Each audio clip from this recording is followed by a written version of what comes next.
All right, so now we've played through Freddie Freeloader, but now using chords with a pinch and claw technique. So basically in the first 4 bars, I've integrated some of the left-hand articulations with 2 pull-offs to nowhere in the first 2 bars. You see those happening on beats 4 and 3 respectively. And we're also adding in a pinch to the mix. Now, you'll notice that I actually like to pinch quite a bit with my middle finger. So there are no hard and fast rules to this. I would, again, explore the pinch with the index finger, but oftentimes I like to use my middle finger. It's just more comfortable to me. So you'll notice in the first 2 bars, for example,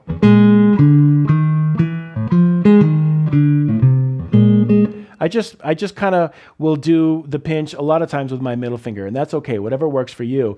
But especially in measure 3, where you have 2 eighth notes with a pinch, I'm starting that first note, that A flat, with my middle finger along with the thumb, and then following it right up with the index finger. So I'm going M-I.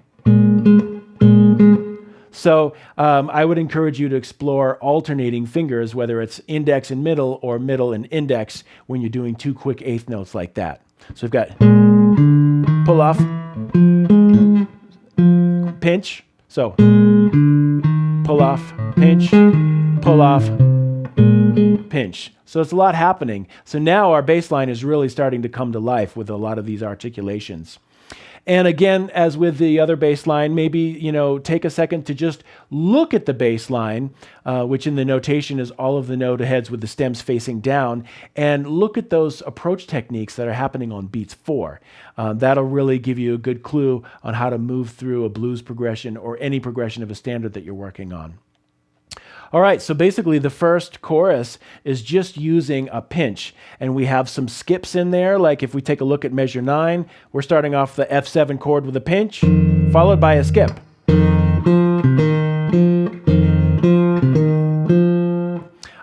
And then we've got another pinch happening, 2 measures later in measure 11. And sometimes they're right on the beat, and sometimes they're after the beat, as in measure 12.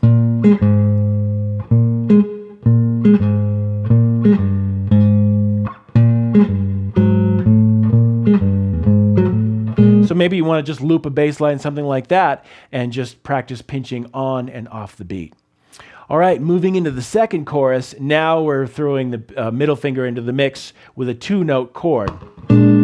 And, just like we looked at with the prep exercises for this lesson, you want to be able to basically play the chords on the beat together with the thumb, and then on the end of the beat, so right after the thumb, creating that independence from the thumb. We're just playing these simple 2-note figures on the D and G strings, and wherever the bass line is moving, there is a chord shape there for you. So, we're starting in measure 13 with a B flat 7, just real simple guide tones moving up the neck. And I'm just basically grabbing an F minor 7. And there's another B flat 7 right there. So I'm adding in a chord just to, create a little variety. That could also be seen as a B flat 7 sus. It doesn't matter. You're just creating some forward movement, not only with the bass line, but with these chord voicings. And wherever your bass line takes you, you'll have a chord voicing there. Now, skip on down to measure 19. Now we have a 3-note chord, and that's going to be articulated with the ring finger on the right hand. Pardon me. So we have B flat 13 now. And that's a little chromatic move there that can create some movement, a little filler, because both of those measures are a B flat 7 chord, essentially. So we're decorating it with a B flat 13, and then we're just going to move up chromatically, and then back down. So that's an example of a chromatic approach, not just with the bass line, but with a chord following that. And that can create some real exciting sounds in your, comping as well. All right, moving over to measure 21. 21 and 22 are both static, meaning that we're not moving, and that's okay to do. You don't always have to move your bass line and chord around. So you notice it's an F7, we're staying there for the whole measure. It's totally fine. Same thing with the E flat. But to create a little excitement, what we're now doing is exercising this articulation with the chord, staccato, moving into legato. So on that F13, you wanna phrase it like, So short, long, and then the same thing with the following measure, the E flat 9.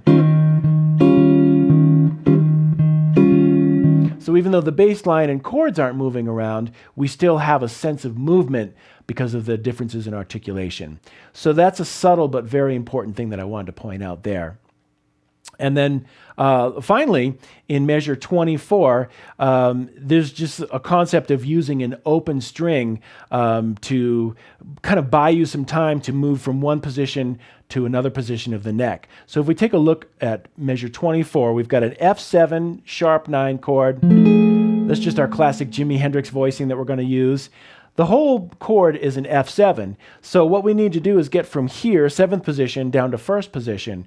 So by playing an open A string, which is a chord tone of F7, by playing that on beat 2, now that open string is going to allow us the time to get all the way down to 1st position for what's going to happen on beat 3. So we've got this. Open, 1. And the very last chord is a B flat 13 here up in 6th position. So we're going to do the same thing on beat 4.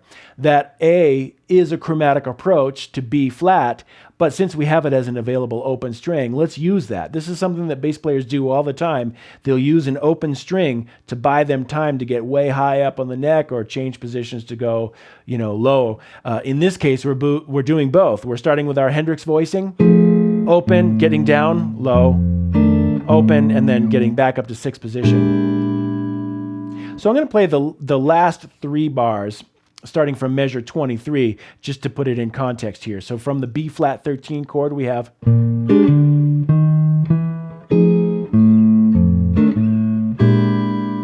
both cases the left hand is traveling pretty significantly, but it's not interrupted musically because we have that open A string on beats 2 and beats 3. So that's a cool little trick that you can use that will buy you time anytime you need to do an extreme position change.